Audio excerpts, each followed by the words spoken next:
Okay, mwasize mukyabe mukwano kansubiri olunaku lwaleero muluyingidde mu bulungi nnyo nga Mungu abakuumye nga muli balamu. Welcome to the coffee break conversation. My name is Rita Nanderaye. Twasalawo okubanga nti tukyusa obulamu bwammwe buli lwa Monday, olwokubiri, olwokuna n'olwokutaano. Mbuuza ku lwaki tubaleetera abantu ab'enjawulo mu buli sector. Yogera ku business, yogera ku politics, yogera mu bulamu bw'obulijjo. Gwali gwe yeebuuza nti abantu abo batuukawo batya okubeera nga we bali in their success. Gwe kyolina okukola tuula okalire oyite emikwano gye obagambe nti get yourself with a cup of a coffee so that you can be able to enjoy our beautiful conversation. Nakulwalero naku z'omwezi 15 omwezi gwa July omwaka 2025 omwaka gutambula supidi nnyo gwe kiki weekoleddewo wabula okuzzaamu amaanyi nti buli kimu kikola ki buli kimu kisoboka.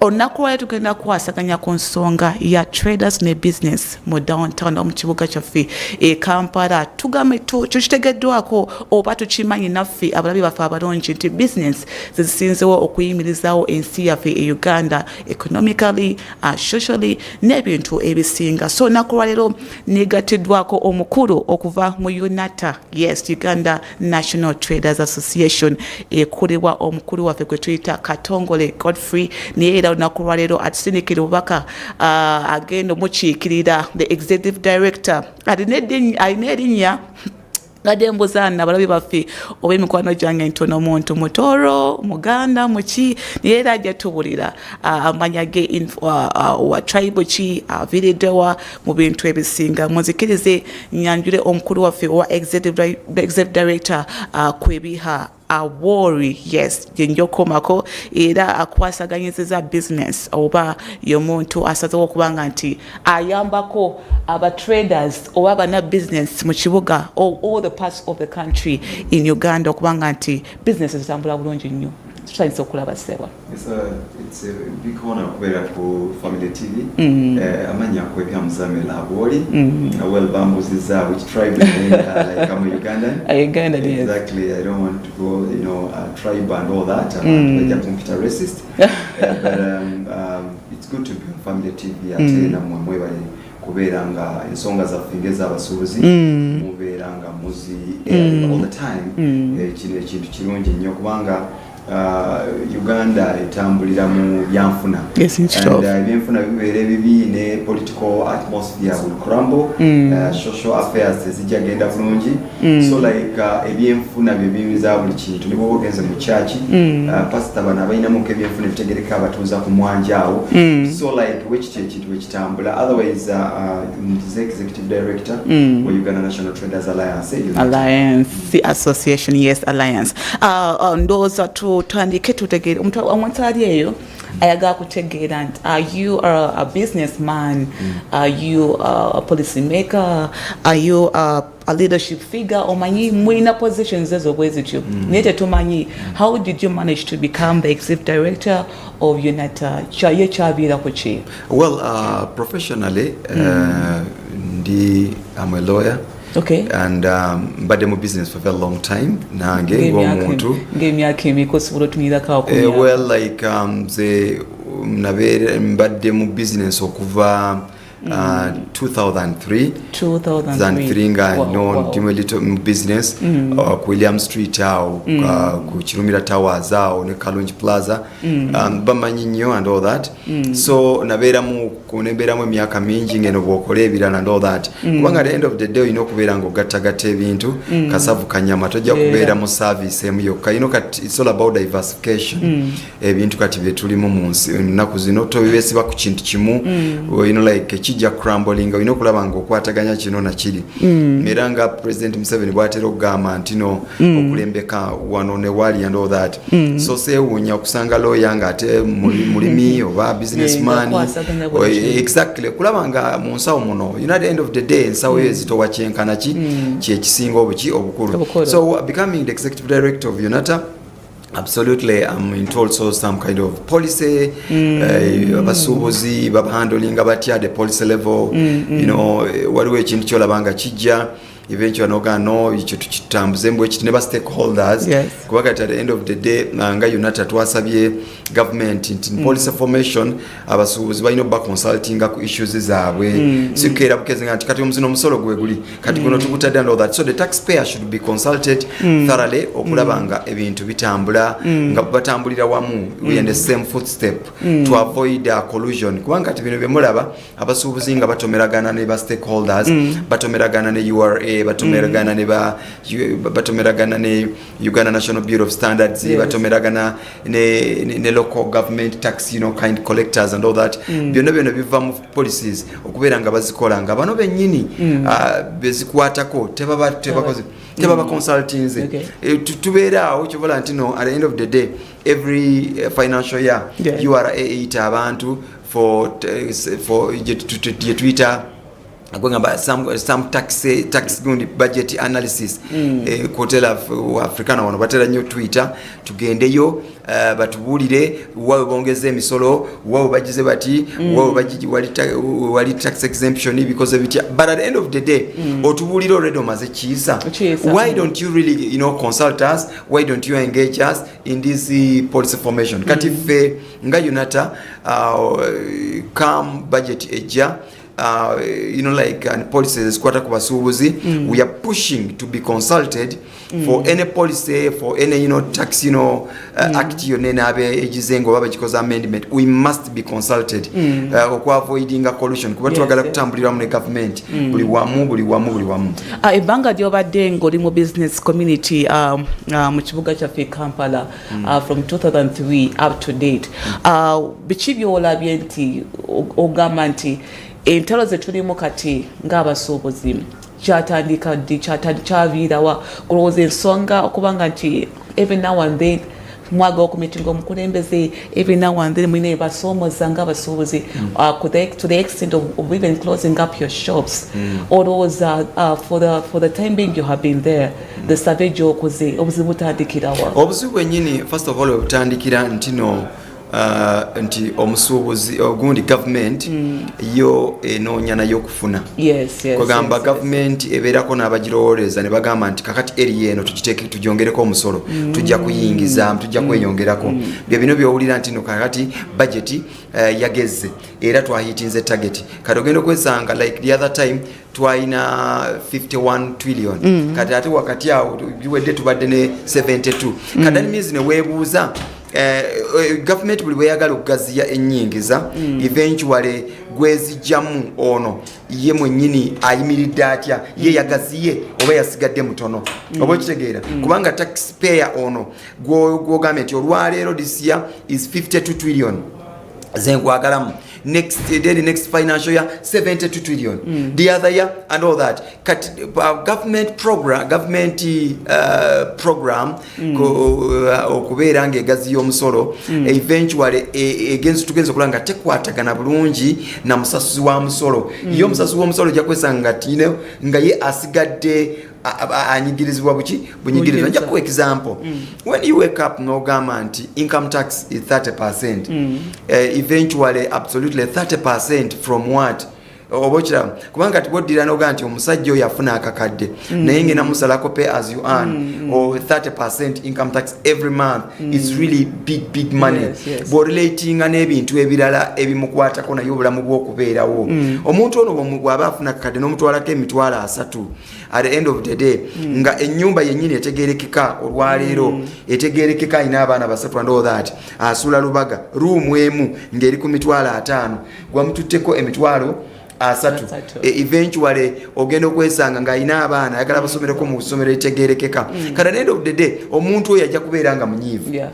ambwe comparing ensi endala eventually ojja kwesanga ntino income tax eyo nene ngeyawe ntono nnyo bw'okomparinga so at the end of the day collusion nezibaawo. You see, I always say that collecting taxes that are not reasonable is legalizing robbery. Is legalized robbery. Collecting tax which are not reasonable ngati zifitting amba taxpayer that is legalized robbery. So nja ku example, for example, tubadde kawo amateeka ga traffic ne gajja mugawuliddeko emabegaawo nti ekitaala bwe bwera odduse beyond 30 simanyi bikoze bitya somewhere in certain gazetted areas mitwalo nkaaga twagenza okusanga nga abantu emitwalo nkaaga gyakyomulaizinze emirundi 10 ng'emmotoka gyayina ya miliyoni 6 nkadde naye ate bakibanja esente ekisinga value enduulu nekola ki neba. That means at the end of the day ntino the policy makers abamu tebabadde reasonable enough. Government tebadde na policy makers nga bali reasonable enough. At the end of the day kakati collusion nesikola ki nezibeerawo oba okitegeera. So at the end of the day never policy makers bano katubale from the parliament. Though amunansenywa is my parliament, it's my country, I love it and all that. Naye kibi kyogerwako botunuulira ba MP abo nga ye sente zaafuna ennyingi bwezityo ezitaliiko nnyo misolo nga ye kwegamba atuula na designinga omuntu ono taxpayer asigadde mujjamu ntya akasente ya living a very comfortable life. It is very very very unreasonable. MP we Uganda mbutufu wennyini ayeetaaga waakiri ekitono afune miliyoni nga 8 omwezi kibeere reasonable naffe tubeere nga kiri balanced. Eventually we tugenda okufuna abantu nga tebagenze mu parliament just kunoonya bugagga nga bagenze kukolera nga mwoyo gwa ggwanga. But at the end of the day kwe kusanga MP nga ye business ku street ya mulema ye Kampala. Nze ndabyeko abantu abamu I've met you are a guys nagamba mfunire edduuka e Kampala n'oli munoonyeza n'oli mufunira n'abeera mu week says nagamba mukikola mutya abadde ajjanga nga ggala abantu nga jaba abaggala naye this time round ye bwazze n'akituula mu week says ndina very live examples. Najja n'akwata miliyoni omugaga n'amugamba njagala miliyoni 3 edduuka ate njagala myezi 5 oba 6 n'azikwata n'aziwaayo n'agamba nti kakati oyina kuleeta n'atandika okuleeta ebintu bwabireese n'alyoka feeling omusolo import duty n'agamba naye kino kiki ebintu n'amala n'abireeta mu dduuka ne bamugamba nti tojja kutuula mu dduuka lyokka gattako n'okuyiriba.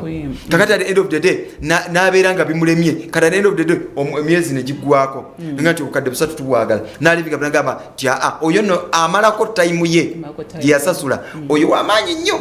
That's the side abatukolera ebintu ebyo bebe nyini situation gye batuteekamu tebasobola gibeerawo. Another reason breed yaba traders yanjawulo. Here I am, I'm a legal expert. Kakati at the end of the day togenda sigenda kubeera musuubuzi oli enkola enkadde omusuubuzi enkola enkadde one yali yeetya aina that inferiority complex. Government kyagamba kyekola and all that. Kati abasuubuzi abapya abavubuka abapya abagenzeeko ku ssomero abaanoonya emirimu negikola ki negibula. Kakati bali mu trading mood mu trade zone. Kakati abo bazibu nnyo one bategeevu gwe wa URA bonajja nga tolina mpisa ngoze kubanja sente ngoze kumuweereza tax assessment. One, if you are not an expert eventually togenda ku dealinga na musuubuzi ono nkola mpya yasoma olusi yasoma gwe nawe bwasoma is an accountant by profession omusanga atudde mu dduuka kakati otandise mukola ka assessment naye ng'onoonya kitu kidogo eventually is going to challenge you. At the end of the day kakati bano aba stakeholders bano abali tukolera policy oba bazze okugira KCC you are and all that kati collusion nezibeera nga z'amaanyi. So the new breed of traders is not the other old breed. This is a new breed, a new generation, the Zenji. Gen Z, Generation Z. You must be very sensitive with them. Collusion all the time. Yes. I credit President Museveni for one thing. Ntijuza waliwo ifreeze. You're realizing it was going to cause scuffle. Because it has never been it's techibanga war whereby like abasuubuzi ne bakomandinga ne bagamba Masaka muggalewo, Jinja muggalewo, Mbale muggalewo, Kampala muggalewo, Tororo muggalewo, Hoima muggalewo. I understand that. In fact ne bagamba ku Mande tuggalawo ne baggalawo Uganda yonna. Tekibangawo. I understand that. Kakati means ntino eyo breed the Zenji they are very updated. Yeah. Gwobera kintu tonna kitegera bakitegedde dda. Gwobera police tonna kisoma bakisomye dda.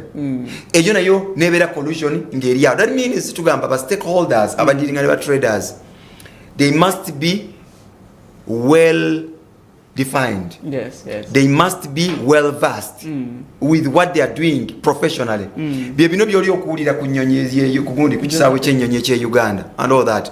You see at the end of the day complaints nyingi ku Entebbe airport nyingi. Of recent we had tuina issue ka Unata Jerry okwandolinga eyaba abatambulira ku nnyonyi the Uganda frequent air traders ufta kakati aba abavubuka batambulira ku nnyonyi basoma naye what they do bagenda ebweru eventually ne baleeta ebintu oba ne batwala ebintu batwala ate olusi ne bajjayo kakati at the end of the day kakati hand luggage yejazze nayo owa you are enagala kisubjecting ku cargo at the end of the day kati bwa kisubjecting ku cargo nembala weeks 3 omwana alinya airline omuvubuka ono airline agirinye emirundi eki olusi mu week kakati gwe gundi eno hand luggage bo ekibintu byokubikiryalinga bona amalo omwezi Uganda Airline is losing. That's why Uganda Airline olusi agenda half empty.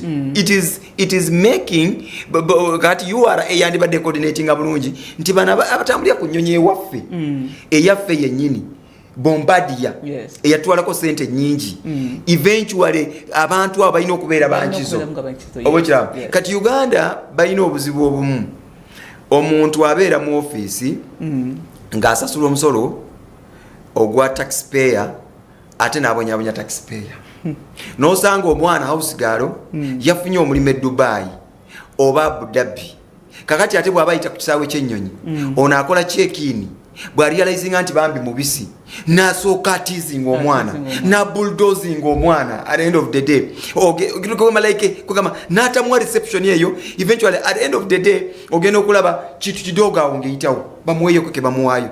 The girl has failed to have a future in this country. Agenze mu kikampani asasuddeyo okobo bukadde bwobo yatunza akabanja ke gwe ku kisaawe ky'ennyonyi lwaki tomutreatinga nga a human being. That's Entebbe airport. Kakati kugamba like no like abana Uganda abamu let me tell you mu government they need to be sacked out. Era room eno nje tulira that President Museveni ku kisaawe ky'ennyonyi ya sackinze abantu simanyi bikumi let them be sacked. I don't care for one reason nti kibi nnyo okubeera nga ekikumanyi ku kisaawe omuntu alinnye ennyonyi tabanga alinya boda nabanga alinya taxi naye bwebeera nti Uganda gundi international airport yaffe Entebbe bwebanga eri ku level ey'oku mistreating omulinnyi w'ennyonyi netandika omupimapimamu ono alabika house girl ne mu bulldozinga ono muna Uganda ne mu bulldozinga. That's bullshit. They should really babeere babagire. So eyo reason ndala nnyo breed y'abantu technology has enhanced communication. Fe ku Unata tuyina emikutu egiweranga nkaaga mu mukaaga giriko abasuubuzi era when we want to communicate it's a matter of a WhatsApp chuchuchu and then buli mukutu kuliko abantu nga 1000 plus. But at the end of the day communication inayo the technology has availed quick communication. Abasuubuzi ne babeera ne bagamba enkya tugenda kukola kino eventually ekyo nakyo ne kigira siga ate kuwandiika bbaluwa ate ite posta kakati technology naye has availed kubeera nga abasuubuzi babeera nga bakola ki bakwatagana. Then also disappointment from their representatives. Ante abakulembeze bamwe katwetwaga kakati bariplicating nga tonnatuuka kuffe abakulembeze b'abasuubuzi wano tugenda kutunuulira bano ababakulembera aba MP bakansala ba Lord Mayor bakoze batya like what but representing ze tutya abasuubuzi abe mulaba bayinza okukaaba ekizibu naye MP waabwe natakirowooza n'atajja n'atakola ki n'atajja kakati n'anoonya time kisooke kikole ki kibere hyped alyoka aveeyo anoonye mileage. Okay. So that means balina tendency eyo, mostly the representatives. So baba bimanyi. No, baba babimanyi naye alinda kisooke kituuke somewhere. Kakati jukira kati nga mu Kampala mulimu a lot of opposition. Kakati opposition representative oba MP oba ki ayagala ekintu ekyo kisooke kikole ki eventually kuba kidamaginga ki government. Kakati yaba akola ki wasobola okuviirayo.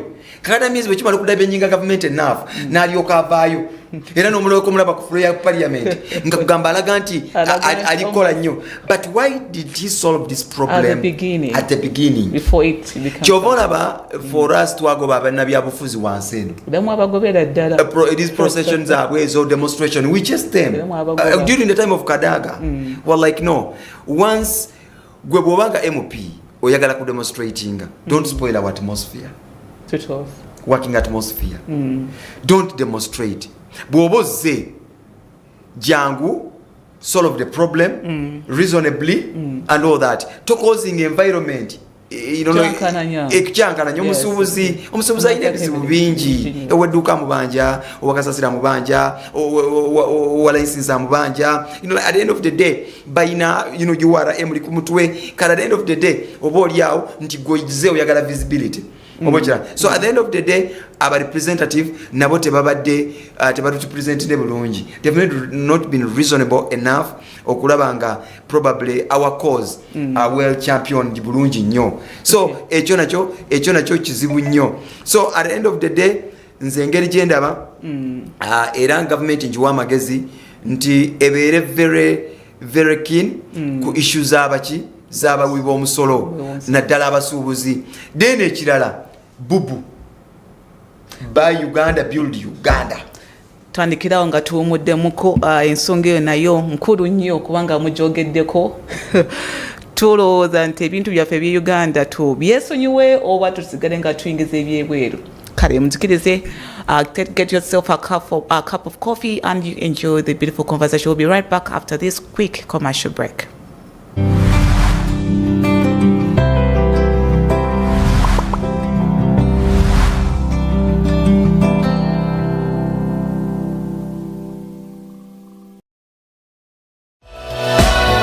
This is Church of Uganda Family TV. Enriching lives. Regulated by the Uganda Communications Commission.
This is Church of Uganda Family TV. Enriching lives. Regulated by the Uganda Communications Commission.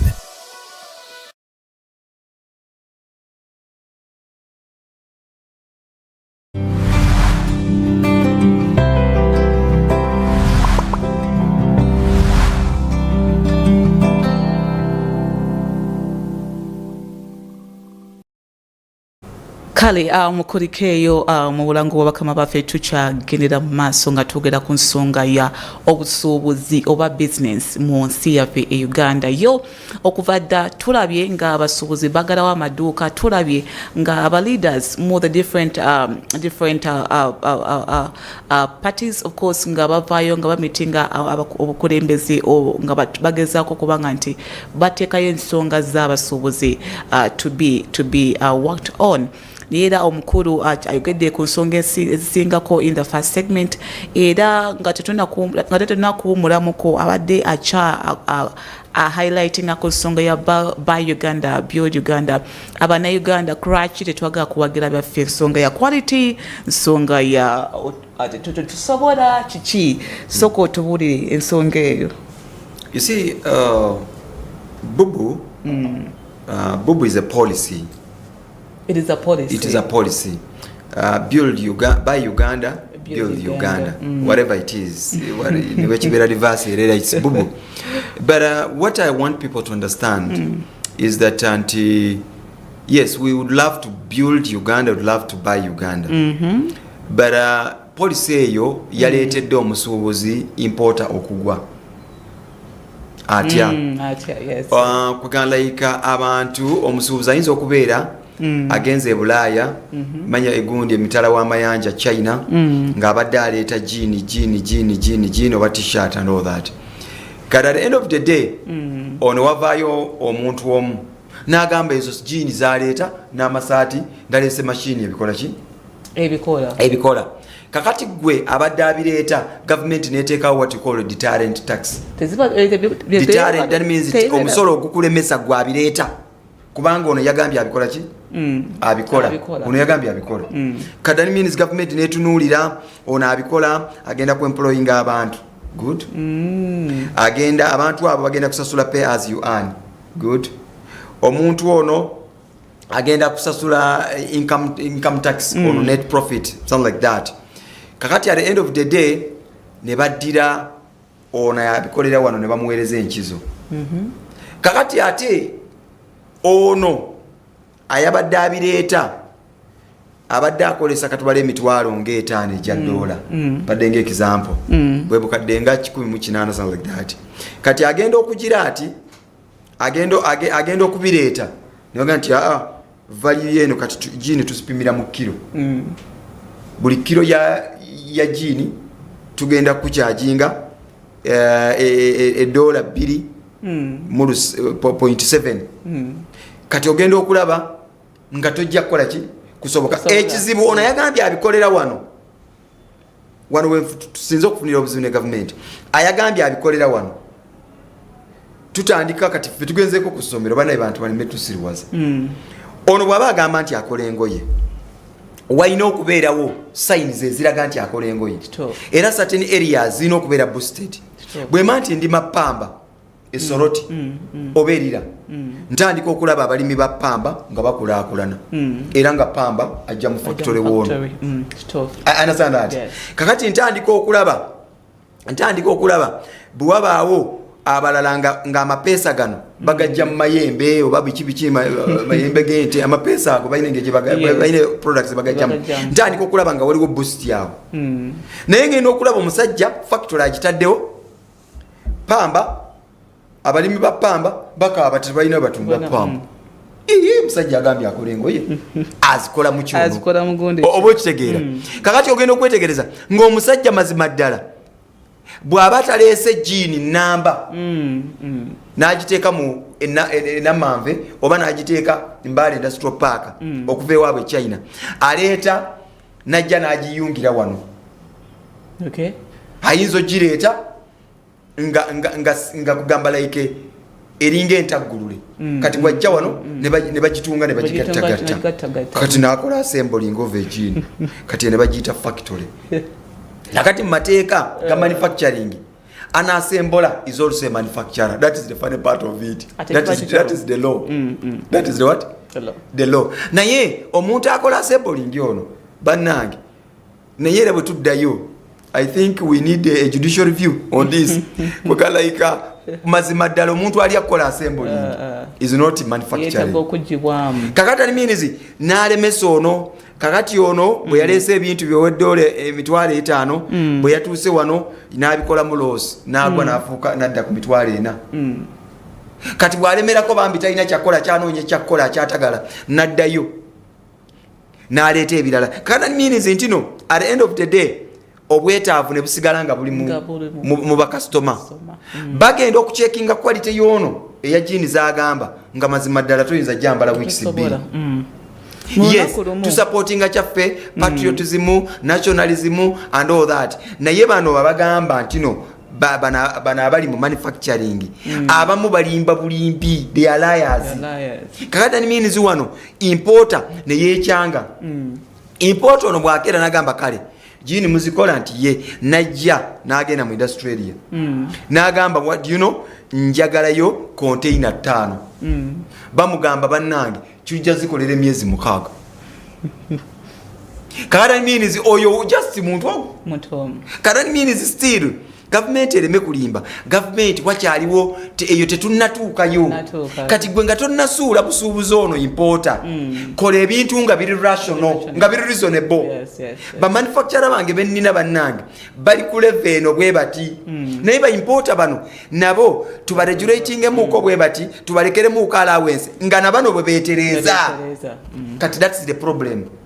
Wano waliwo madness waliwo there are policy makers who don't make research. They don't make research. Nze neewuunya wano a kid omwana omuto gwe bazadde nze ngamba yasinga obwavu.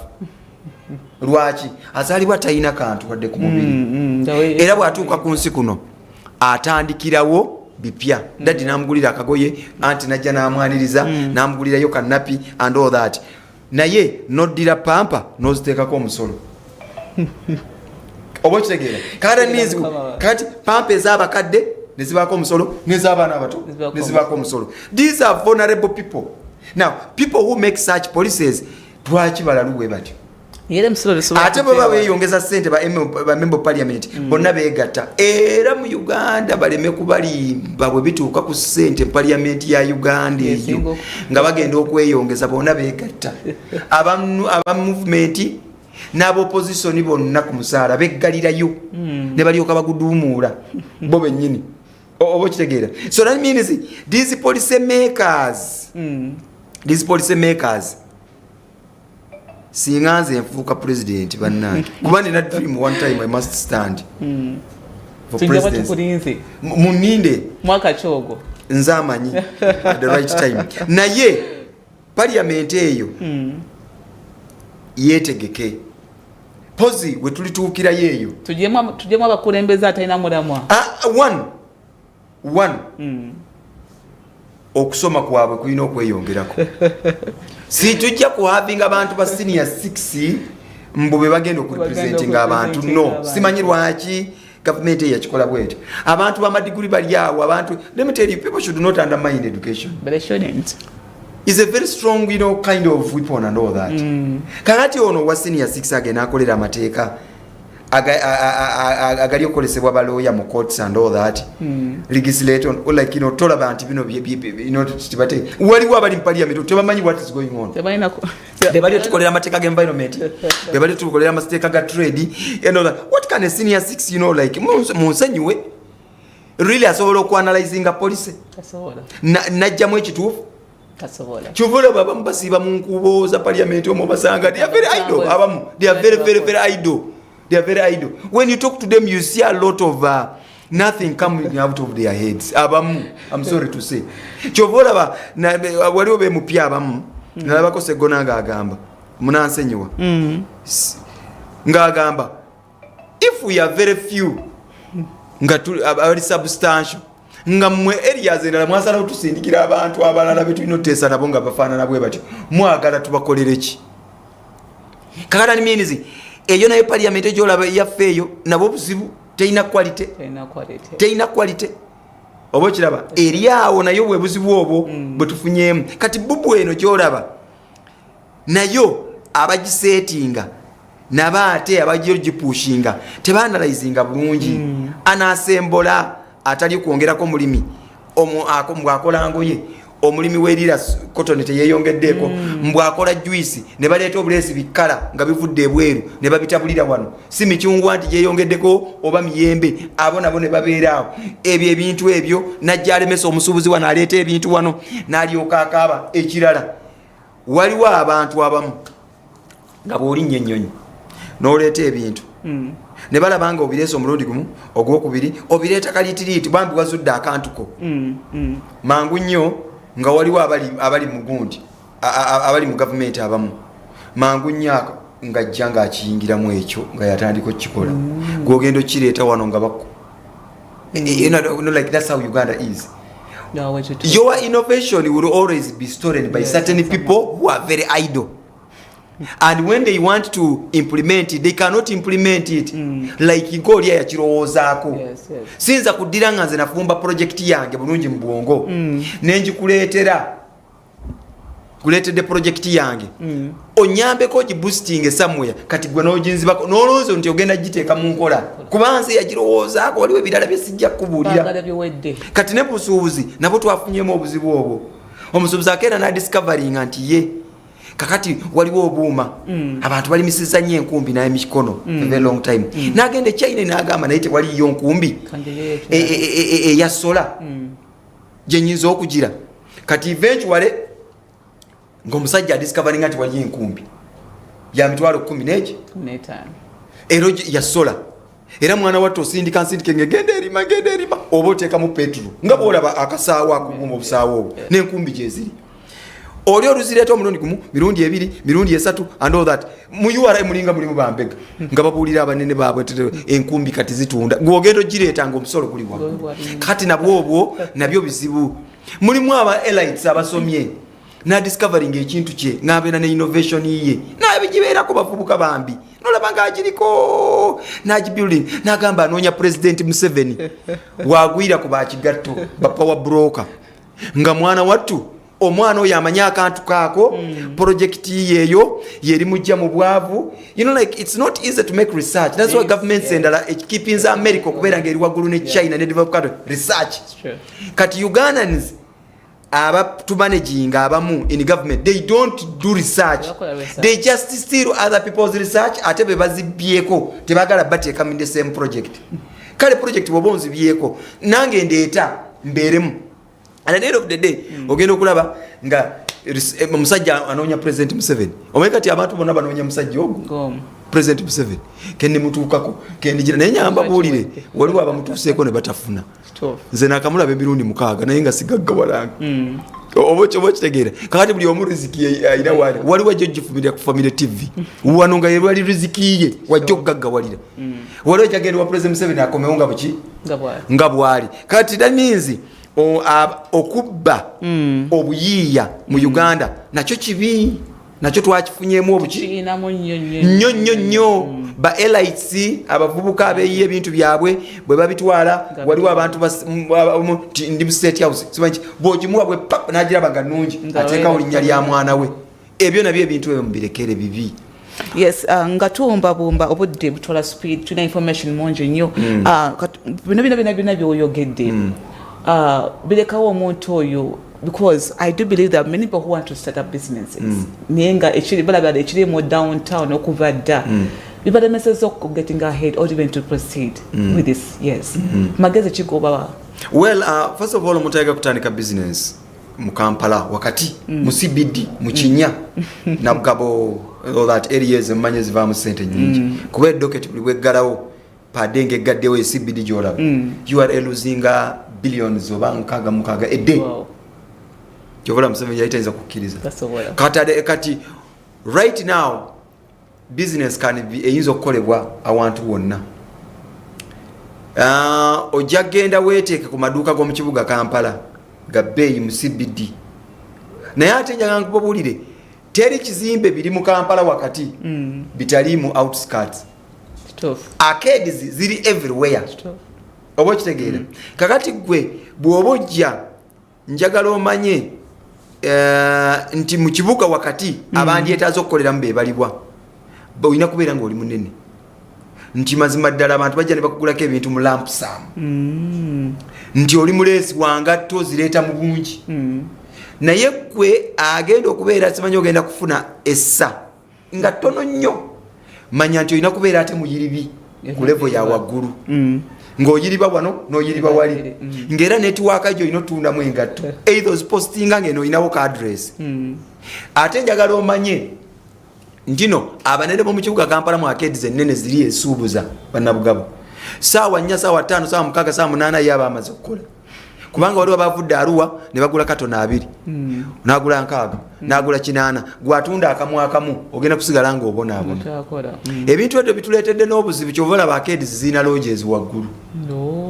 kati mulimu abeeyiya mu ngeri endala ebintu ebyo nabyo bizibu so nno osobola otandikira entinda arcade y'omu Kampala eggulawo saawa 2 neggalawo saawa 12 kitundu mufulume mugende akolera entinda asobola okukola 24/7 bw'asalawo edduuka awantu w'okolera nga toyinaawo nnyo control nti weggulira ku saawa yonna ne weggalira saawa yonna waba dangerous olina okubeera nga kyofunawo kyamaanyi naye bwe kitaba kyamaanyi omuntu yandipangisiza edduuka oba waakolera ng'asobola okugamba nti nina client wange ajja saawa 5 oba kasitoma wange saawa 5 mazima ddala n'amulinda saawa 5 ez'ekiro n'abeera ng'asobola omulaba tutambula n'osanga kabalagala nzigula ekiro nga bumoolo zibugule bantu bakola oba kitegeera kana mizi n'ogenda ekakiri bakola nansana ntinda bakola Kampala nzigale era Kampala saawa 6 ogw'ekiro waliwo wotayinza kuyita nabugabo ebiwola babeera wajjudde abantu kati wabaayo bayaaye babo badiya bagenda kukwata bakuttira obwereere kati at the end of the day if you are to start business oyinza otandikira mu area yo wennyini population yakuze nnyo bw'otuuka ebulenga oyinza okugamba Kampala yonna yaweddeyo bw'otuuka ekyengero oyinza okugamba Kampala yonna yaweddeyo bw'otuuka ebulobo oyinza okugamba Kampala yaweddeyo bw'otuuka enansana oyinza okugamba otuuse Kampala that means population yekuze nene abantu baconcentrate nze mu area yaabwe gye babeera gye bakolera akajanja kokkulaba ng'ojja mu kibuga oyagala ojje mu kibuga abantu bakulabe nkolera mu arcade simanyi nkolera wa amanya amanene ago golaba agando that naye nga toyina kyofuna my friend if you a lady ogenda kubeera abasajja 10 ku maintaining mu arcade eyo landlord ajja kunyunyuta owulire nga ate okwowi owulire nga weetamiddwa kati obeere nga ate ku kaduuka ako ine ebirala byokoleramu kwegala ikino obeera weeyiya abantu bakwetamwe mpaayo emitwalo 2 mpaayo gumu nja kusasula and all that start the business at your convenience mpola mpola within your reach to avoid expenditure ekirala business gye weggulirawo ne weggalirawo ina advantage emu ereeta what we call diversity buli buyiiya bw'oyongera mu bukola omuntu abeera n'edduuka lya grocery ate ekiro naggalawo kabala zaake kennyini ng'alina fridge ye n'atunda ebyokunywa n'enkoko ne bagyokyeza wali mu maaso ge ng'alinawo banywesaawo olweggula ekiro saawa nga 6 agenda okutuuka nga cupa ya soda oba bino ab'okunywa abanywa ebyabwe bino kabiya bakoze batya nga n'enkoko wali omwana yamuteekawo eyokya ng'akozeeyo emitwalo 8 ng'amagoba kanani means ekyo toyinza kikola musinaake tewatunze kagatto simanyi oli musa and all that projection ziraga abasajja batandise okutunda ebizimbe mu Kampala wakati ebinene ogenda okulya gundi yatunze ekizimbe gundi tobayita balalu the truth is batrader abapangisa baweddemu nnyo that means abali okubala business ya real estate bebanja mu kibuga wakati bagenda bagidduka tulabyeko mukwano wali mukwano arcade bagitunze toyinza kusinga bayindi kubala bo balina kye babaze kubanga economic wave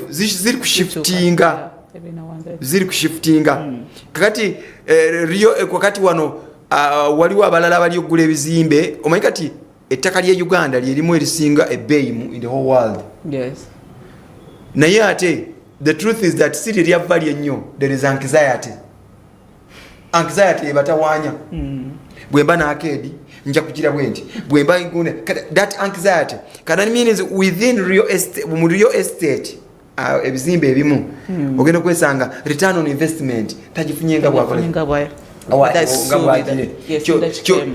so therefore nsanyusa nnyo okubeera ku Family TV nga tuwumba okutukyazanga olutatadde Kwebiha Muzamili Abwooli Executive Director wa UNATA. Twebaza Family TV okubeera nga ereeta program ezitegerekeka ne mubanga programu zammwe zizimbe eggwanga abalabi baffe mbagaliza olunaku olulungi. Yeah, thank you so much. We are so glad. That information yatuwaddeko it's a quarter. I call it a quarter. I nabingi nyo byada sibodo okuganiye kwanga obudde tebuli ku side ya fetrino kukiriza program ndazi maso nga you enjoy because we are ensuring that we reach out to you wherever you are watching from. What you need to do is to remind you that we have been live on the YouTube or live YouTube channel. After this you can go back and look at the information that Abwooli has been talking about when it comes to the business community. What we told in the next 20 years or after the politics, what is next for the business community? Tujaba kumyangaho tuongere okukanya ku bintu ebimu tuongere ku analyzing policies za facility abakulembeze mu parliament kikiche mulino kola kubanga abasinga ekyamazima kiri nti you are not doing your responsibilities. My name is Rita Nandera. Allow me to wish you a blessed Tuesday and let us meet on Thursday. Of course nabagenyi abasingako abagenda okukyusa obulamu bw'omusi bulungi mweraba.